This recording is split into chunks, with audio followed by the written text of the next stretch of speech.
Assalamualaikum warahmatullahi wabarakatuh. Perkenalkan, nama saya Anissa Cahyati Azhari dari kelas manajemen 202.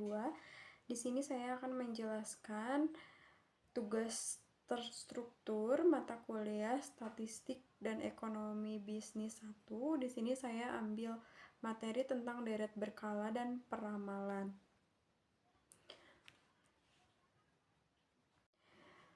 Slide pertama adalah pendahuluan. Deret berkala atau time series dan peramalan atau forecasting adalah bagian penting dari analisis statistik dan ekonometrik yang digunakan untuk menganalisis data yang diambil dari waktu ke waktu. Ini penting dalam berbagai bidang, termasuk ekonomi, keuangan, bisnis, dan ilmu pengetahuan. Selanjutnya, pengertian deret berkala. Deret berkala atau time series suatu set data yang diambil atau diukur pada interval waktu tertentu, seperti harian, mingguan, bulanan, atau tahunan. Tujuan utama dari analisis deret berkala adalah untuk memahami pola data dan membuat prediksi masa depan berdasarkan data historis. Slide yang ketiga adalah komponen deret berkala. Komponen deret berkala dibagi menjadi 4. Yang pertama ada tren, pola umum yang menunjukkan arah pergerakan data dalam jangka waktu yang panjang, cukup panjang. Selanjutnya ada silikal atau siklus, pola fluktuasi yang terjadi dalam periode yang lebih panjang dari pola musiman, seringkali terkait dengan siklus ekonomi. Dan yang ketiga ada seasonal atau musiman, pola berulang yang terjadi pada interval waktu yang tetap seperti setiap bulan atau setiap tahunan. Dan yang keempat adalah irregular atau acak, komponen yang tidak dapat diprediksi atau dihubungkan dengan pola lain, seringkali merupakan hasil dari kejadian acak atau noise. Selanjutnya ada metode analisis deret berkala. Metode analisis deret berkala itu dibagi menjadi 4. Yang pertama ada decomposition, metode yang memisahkan data deret berkala menjadi komponen tren, seasonal, dan irregular.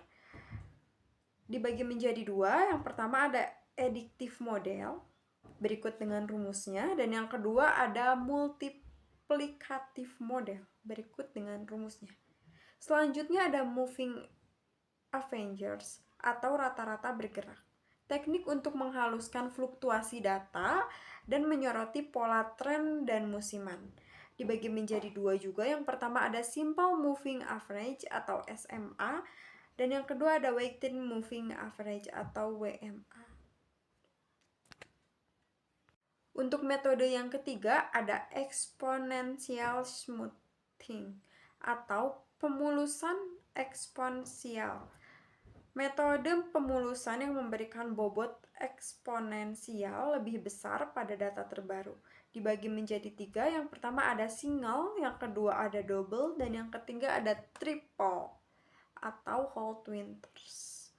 Selanjutnya yang keempat ada autoregressive integrated moving average atau ARIMA, model statistik yang menggabungkan autoregresif atau AR, differencing atau I, dan moving average atau MI.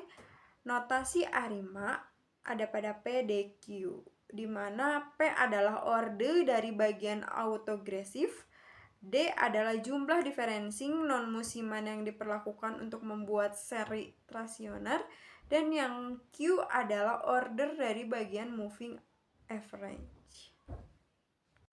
Selanjutnya ada peramalan atau forecasting. Peramalan atau forecasting merupakan proses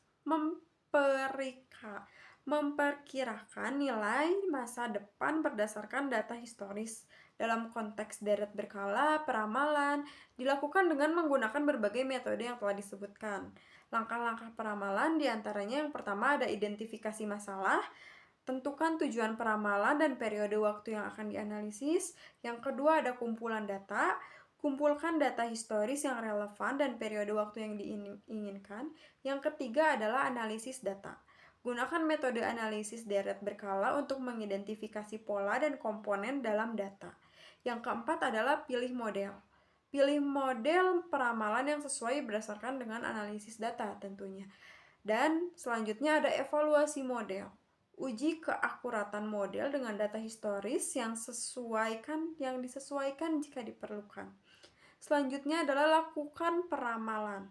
Gunakan model untuk membuat prediksi masa depan. Dan yang terakhir adalah monitor dan sesuaikan. Monitor hasil peramalan dan sesuaikan model sesuai dengan kebutuhan berdasarkan dengan hasil yang baru. Selanjutnya di sini ada contoh kasus dan pembahasan. Di sini ada 2 contoh kasus.